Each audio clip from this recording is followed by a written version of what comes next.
प्रधानमंत्री मोदी ने वाइब्रेंट गुजरात क्षेत्रीय सम्मेलन का उद्घाटन किया और संबोधित किया, जिसमें उन्होंने जीएसटी, बीमा, कराधान, श्रम कानूनों, परमाणु ऊर्जा और उभरते क्षेत्रों में भारत की तीव्र गति से चल रही सुधार यात्रा पर प्रकाश डाला, जो संस्थागत परिवर्तन, निवेशक विश्वास और सतत आर्थिक विकास को गति प्रदान करती है।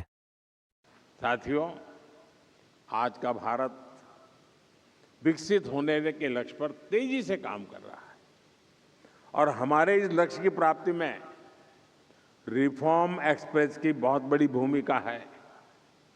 रिफॉर्म एक्सप्रेस यानी हर सेक्टर में नेक्स्ट जनरेशन रिफॉर्म, जैसे अब से कुछ समय पहले ही देश ने नेक्स्ट जनरेशन जीएसटी रिफॉर्म लागू किए थे। हर सेक्टर पर इसका अच्छा असर दिखा। विशेष रूप से हमारे एमएसएमईज को बहुत फायदा हो रहा है।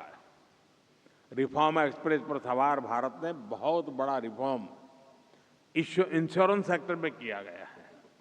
भारत ने इंश्योरेंस सेक्टर में 100% एफडीआई को मंजूरी दे दी है।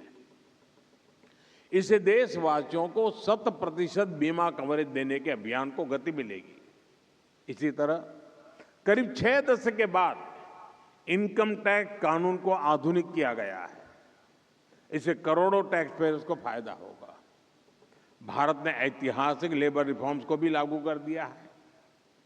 इससे वेजेज, सोशल सिक्योरिटी और इंडस्ट्री तीनों को एक यूनिफाइड फ्रेमवर्क मिला है। यानी श्रमिक हो या फिर इंडस्ट्री, सभी का इससे फायदा है। साथियों, आज भारत डेटा आधारित इनोवेशन का, एआई रिसर्च का, सेमीकंडक्टर मैन्युफैक्चरिंग का एक ग्लोबल हब बनता जा रहा है। यानी भारत की पावर डिमांड लगातार बढ़ रही है।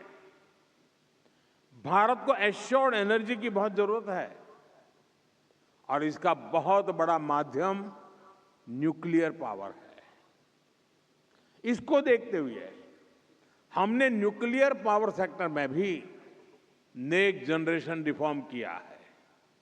भारत ने पिछले संसद के सत्र में शांति एक्ट के जरिए सिविल न्यूक्लियर एनर्जी को प्राइवेट पार्टनरशिप के लिए ओपन कर दिया है।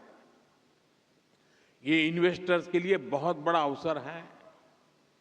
साथियों, यहां उपस्थित सभी निवेशकों को मैं विश्वास दिलाता हूं, हमारी रिफॉर्म एक्सप्रेस अब रुकने वाली नहीं है।